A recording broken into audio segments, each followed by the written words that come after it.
Welcome to Face, the program that frontally discusses political and social issues in Nigeria.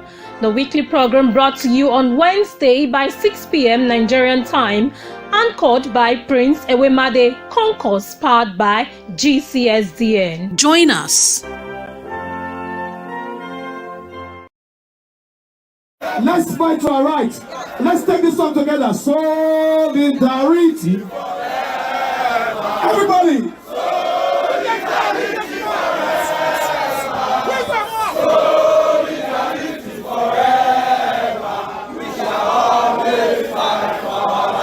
One more time. Let's go. Solidarity forever. Solidarity forever. Solidarity forever. We shall always fight for our rights. Thank you very much. Thank you very much.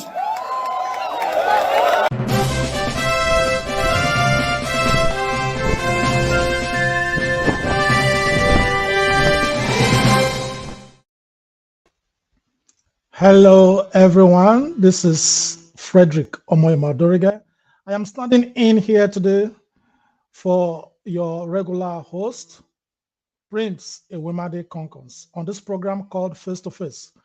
We shall be starting this program any minute from now while we wait for our guest, the national chairman of the Labour Party of Nigeria, Barrister Julius Abure, to join us on this show. Before we continue, we just want to whet your appetite with something quite interesting.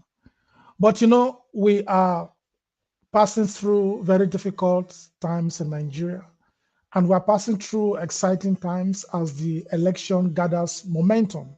But in case you just want to relax and do something else before we start the show proper, let me whet your appetite with this in case you are taking lunch out there.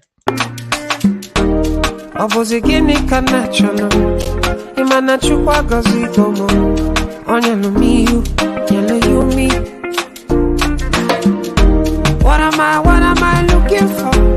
Say my God, it don't mess me up. They giving me you, giving you me. Opposite keep them much as your son. Opposite keep them much as your me. My baby, you know say you got love for me. I do go. When I call your name, you shout out for me.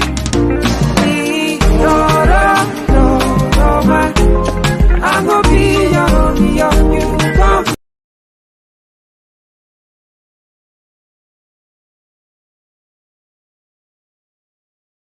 Abacha. And people don't give him his due. Do you think you would have tolerated such nonsense? General Abacha famously said that if an insurgency lasts for more than 2 days, the government knows. That is the real and the truth. And let me make some revelations, because some of us also have our own intelligence networks. Okay. Have met with some of the bandits. We have met with some of their high commanders. 1 or 2 who have repented. They have sat down with us. I go market yesterday. Hey, not be small team I see you. Even me will be 500 self and not go. This dear. Who get 500 make a yard join this 500 man go buy something. I beg you, I not fit.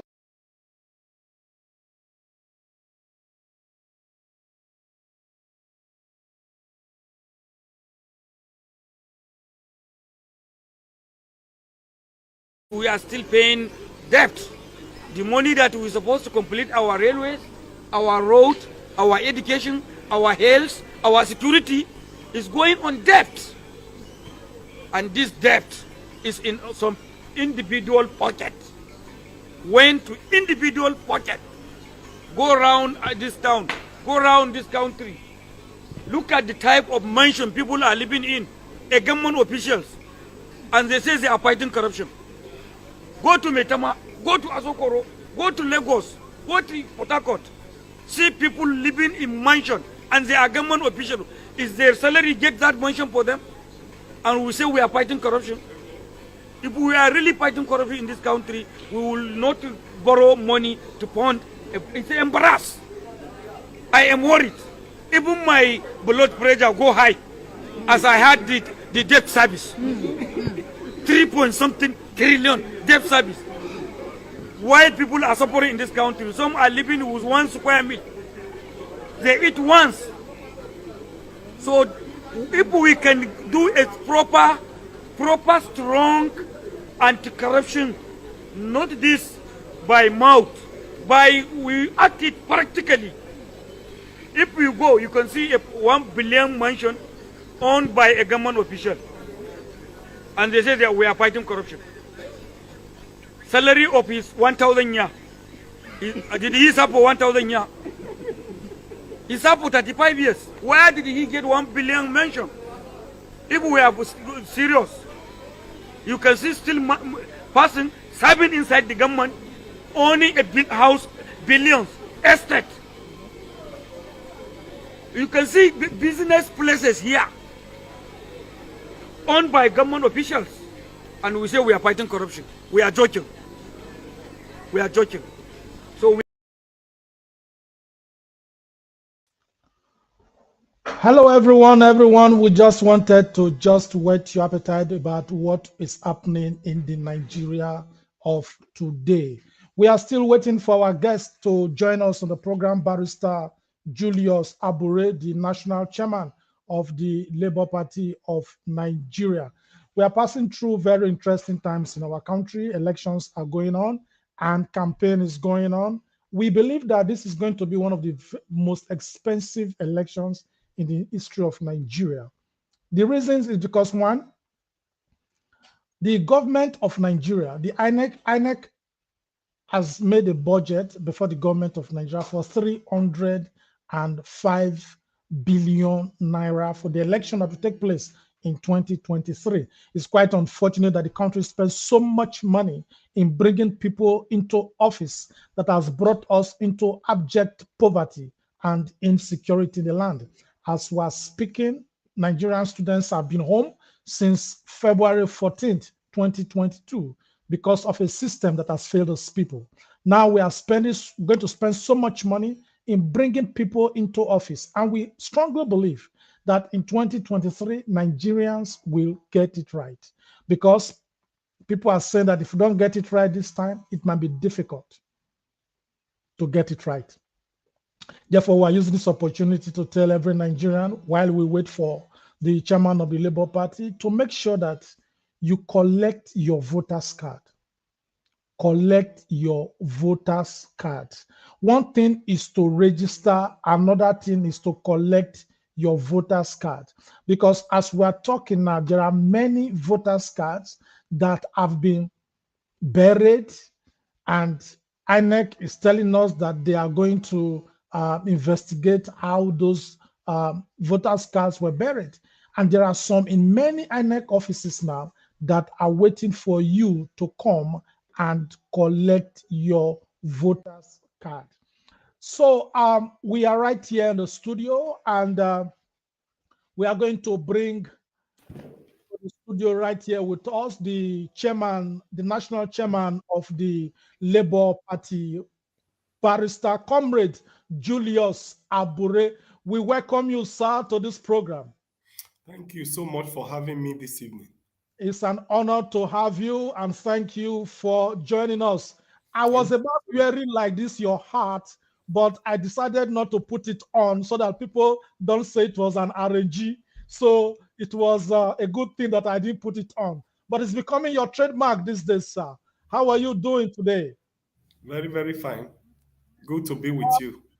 Thank you very much. This is the Global Coalition for Security and Democracy in Nigeria. We are registered in 40 countries outside Nigeria, and we're present in 26 Nigerian states. Our headquarters is in Texas, US of A, and we are very, very honored to have you here. My name is Frederick Odorige, the Global Coordinator of the Global Coalition for Security and Democracy in Nigeria. This program is usually anchored by our global PRO, Prince Ewemade Concourse every Wednesday, and it's a program we call Face to Face. But I'm standing in for him today, and I am very, very glad to have you here with us. We know you are a very busy person, so we are going straight to the program while we expect more of our guests to join in. So the Labour Party suddenly became very popular over time. You know, it came into national prominence as a third force towards the 2023 elections. How did it happen? Well, it didn't happen by accident. We had to reposition the party. We noticed over the years that the reasons we were not having good governance, that we have misappropriation of funds, and then had wrong people in offices,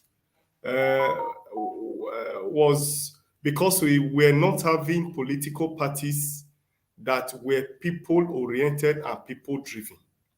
We're having political parties that were controlled by money bags. Specifically, PDP and APC were owned not by the people, but by a handful of people who have stolen our common patrimony, our common wealth, and took over the political parties. They therefore dictate the pace, they dictate those who hold executive positions like governors, House of Reps, Senate, and the rest of them. And usually, they appoint or nominate their cronies at the expense of competence and capacity. And that's why you find a lot of people who occupy principal positions who have no competence, have no business being in government. And for us, it was part of the reasons why we have not had development in the country.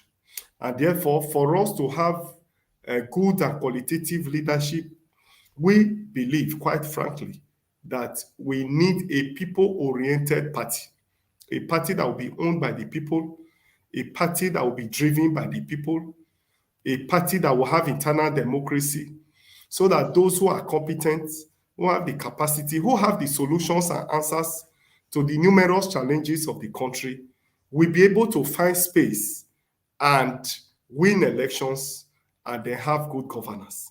And that's why we have repositioned the Labour Party. We didn't come by this by accident. We repositioned the party and we have built it over the years to strategically position it for this. What we didn't have was a credible and viable candidate. And luckily, we went after Peter Obi, and Peter Obi also went after us. And we are here we are today. Peter Obi obviously came to join us. I have said to him that he made a mistake in the first instance in going to join PDP, because he's not made off of his talk are not those people who should be in PDP. His talk naturally, his behavior, his character, his antecedent, his principles are not those, or are not, he's not somebody who should be in PDP, but ordinarily he should be somebody who should be in Labour Party. And so we found a soulmate, and that is why you have this upsurge of people in the Labour Party. Every day the party is expanding, the party is growing. The 2023 general election has become a movement like you can attest to. This is the first time in Nigeria you find people on their own contributing money to carry out rallies, to print posters, and do a lot of things on their own. And it's because they believe in the party and believe in the candidacy of Peter Obi. And this precisely is what we wish for, is what we have repositioned the party to be. And I'm glad today that I have the privilege and honor, and by the grace of God, leading this movement. And I'm very, very confident and sure that come next year, we form a Labour Party government that will fight hunger, fight poverty, fight unemployment, provide healthcare, redefine the economy, and then reposition the country for effective performance that will give Nigerians better life, better security, better infrastructure like roads, housing, and all whatnots. Thank you very much. We've heard you say that you want to take back Nigeria from the old to the new. What is your definition of taking back Nigeria? Well, our definition of taking back Nigeria first is for the people to vote for us and for us to take over government come next year. By the time we form government next year, we then go to the next stage of providing good governance. Peter Obi has said that his cardinal program is to move the country from consumption to production. And I know that the key factor in any productive venture is labor. And once you have labor, there are other variables that goes with it. You need education, because education is key to human capital development. It will continue, education will provide the resource that you need to continue your productive activity. You need healthcare, because without health, human beings who work in this industry or who will produce, obviously will be sick. You therefore need healthcare. You need security, because without security of life and property, of course, there's nothing you can do about production. You need power, because without power, you cannot process, you cannot go on with your industries, you cannot industrialize the state. And you need infrastructure like roads, housing, and all other infrastructure that you need to be able to carry out productive activities. These are the cardinal programs, and I know that there are other auxiliary programs that goes with it. You will agree with me that Nigeria is more divided more than ever before. Nigeria, to some, is not a country, and therefore will have a major role to play in unifying the country and bringing everybody together. By the time we are concluding our government, by the grace of God, the Hausa man will no longer see himself as an Hausa man. The Yoruba man will not see himself as Yoruba. He will see himself as a Nigerian. Will then be united, because without unity, we believe that you can't have development. And so all of this put together is our definition of taking over Nigeria. Nigeria that will work for the people, work for the growth and development of the country, and reposition the country for greatness, so that we can truly and effectively deal with those items that is in Chapter 2 of the 1999 Constitution, principle of which is provided that security shall be the security and welfare shall be the principal purpose of government. Section 17 tells us that the national economy must be managed in such a way as to give maximum benefit and welfare to the citizens of Nigeria. This is, all of this put together is what we mean by taking back Nigeria. And Nigerians are bought into this, and we are ready by next year to take over the country from those who have held it captive over the years. We have had a political ruling class, a ruling oligarchy that have been stealing our resources, stealing our wealth for their personal aggrandizement. By next year, we are going to stop this and ensure that the country works for its people. This is what we mean by taking back Nigeria. Nigeria has been in captivity, it has been in prison, in the hands of those who have exploited it, cheated our people, impoverished our people, and are killing them currently. And therefore, this is what we mean by taking back the country. Thank you very much. Today we have the breaking news that the remaining 23 people that have been in the kidnappers' den since March have been released, not with the effort of the government of Nigeria, but by the grace of God. Now, you mentioned the issue of security. Let us watch this short clip so that Nigerians will know that we are in very terrible situations. I saw horror. Wallahi tallahi idan abu yana kama da yawmal qiyama Allah ina gana gan shi when I was in captivity. I saw that. I saw horror. I still have nightmares, bad nightmares da sai an rike na har yau har gobe. Akan horrors din da na gani.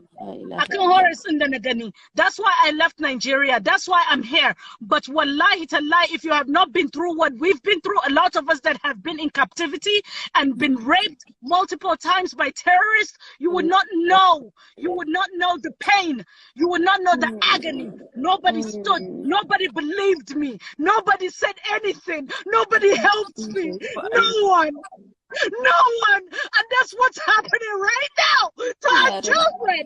That's what's happening right now to our children. They're being killed. Nobody's believing them. Nobody's saying anything. Nobody's accepting any refugee from northern Nigeria. Nobody. I was raped. I was raped. I was raped by terrorists. I was raped. I was beaten. I still have marks on my arm. I know what's going on. I know the pain. I know the pain. La ilaha illallah. La ilaha illallah.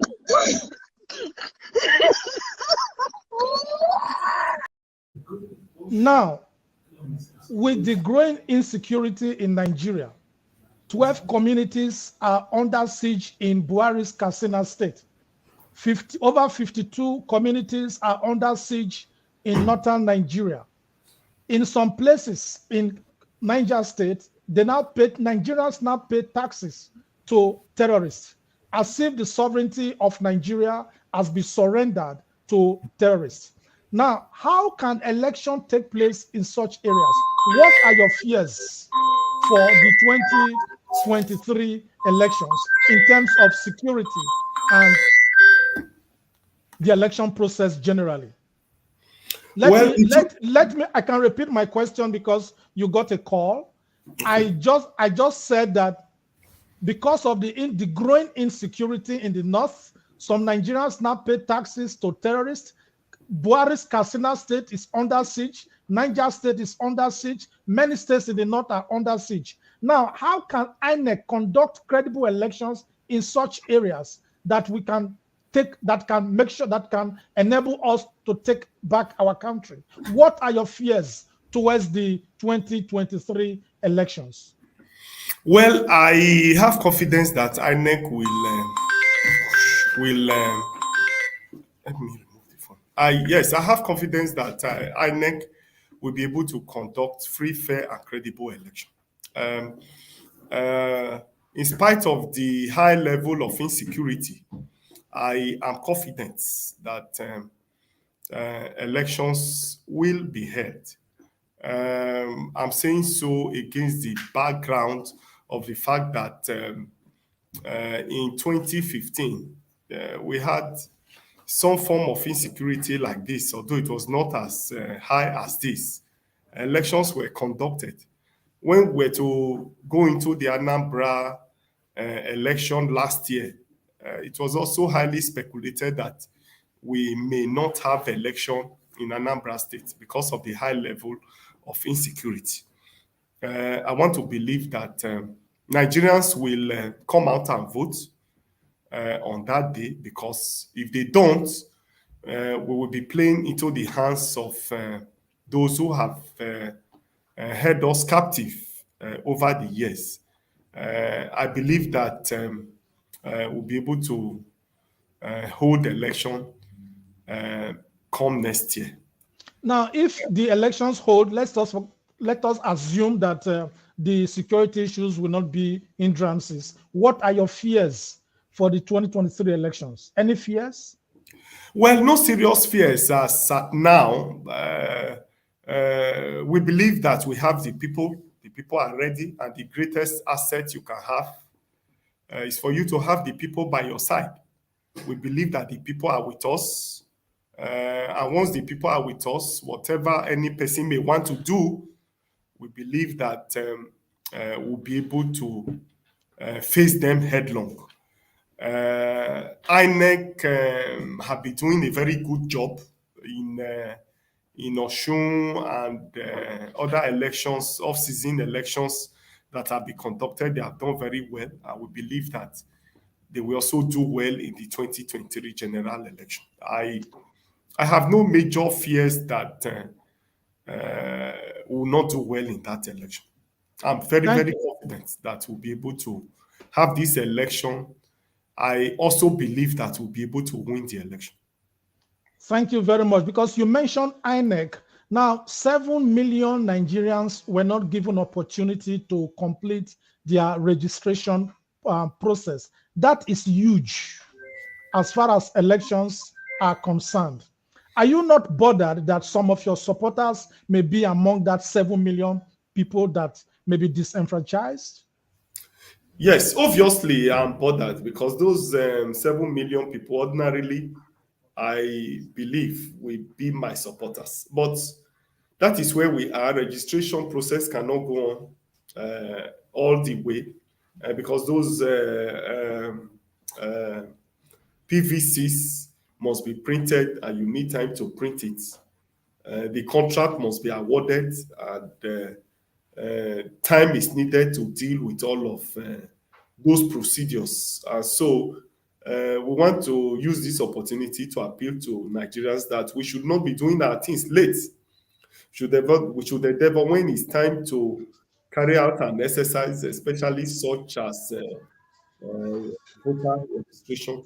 We expect that Nigerians should start early, come out, and get their PVCs. So it's a lesson for the future that we need to do. We need not leave it till tomorrow.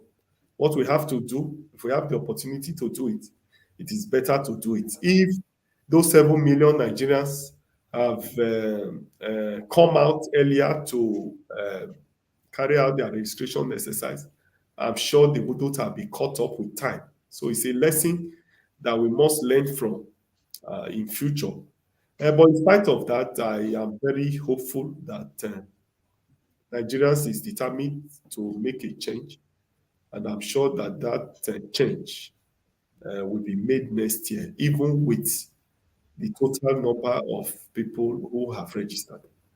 Thank you very much. Now, you advise that Nigerians should make sure that they don't do things when it's late. People should do things when it's early. Now, INEC has a lot of cards, that is PVCs, that are ready for collection and people are not collecting them. Let me just show you what is happening in Bayelsa State now, for example. Fellow Bayelsans, I dey for INEC office like this. See PVCs to collect, see them, see PVCs.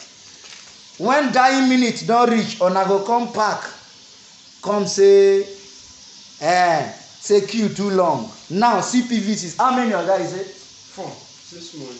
No, only 4 they don't collect this morning. And how many there? This about, you are talking about almost 22,000. Almost 22,000 PVCs day here for collection. Fellow Bayelsans, what are we waiting for? Come and collect your PVC. You know, like your. So this is just an example. What are your strategy that will make you to encourage your supporters to collect their PVCs? Because you might all have all the supporters having big rallies, but if people don't collect their PVCs, then they are not eligible to vote. What will you do to make sure that people collect their PVC? Well, we'll continue to intensify our campaign and appeal to our supporters to go and collect their PVCs.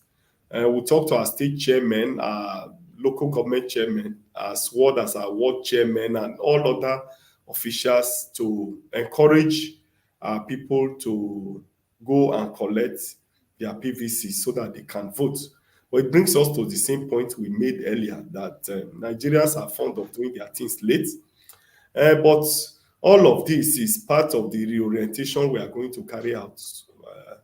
The people have been bastardized over the years. Over the years, we have had voters apathy because people didn't initially even believe that the vote will count. People didn't believe in the candidates that they were having before. So this is the first time that people are having hope and confidence in the process.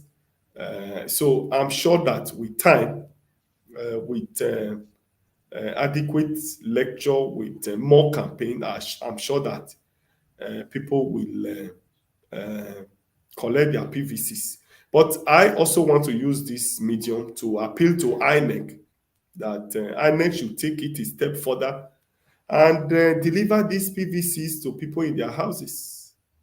There will be nothing wrong with that. The INEC can commission delivery agents, contract it out, and deliver these PVCs to people in their houses.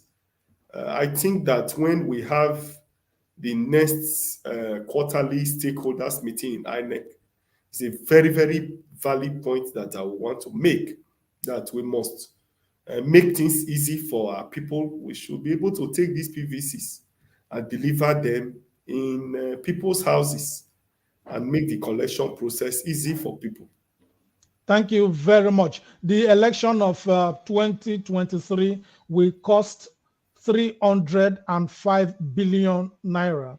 And if you look at the details of that project or of that budget, you will see some extraneous provisions, feeding horses, feeding dogs on election day. These are things we don't really see. So based on your suggestion, if you could also tell them to remove some of these items from the budget so that they can provide for courier services to distribute these cars, I think it will be really helpful. Now, sir, you know, Nigerians in diaspora cannot vote in the 2023 election, and this has been a biting factor in Nigerian elections.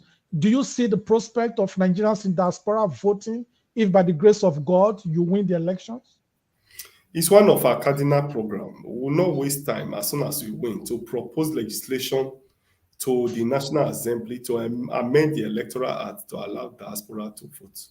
It is discriminatory against diasporans, and we think it's not proper. We think it's not fair because they are citizens and they must be allowed to participate in the process that will bring about leadership in the country. So it's a matter it's one of our cardinal programs, and I want to assure you that as soon as we win by the grace of God, it will be one of the amendments that we are going to pursue in the National Assembly. Thank you very much. We received a video today of your principal in the US, and let us just play it briefly. Then we'll come back to the program. It is my distinct honor, the first time I've actually had the opportunity to do this as the mayor.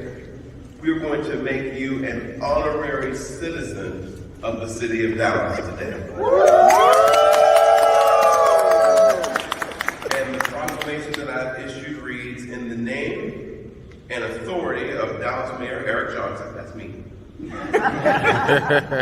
Let it be known that on Tuesday, October 4th, 2022, the Honorable Peter Obi has been proclaimed an honorary citizen of the city of Dallas.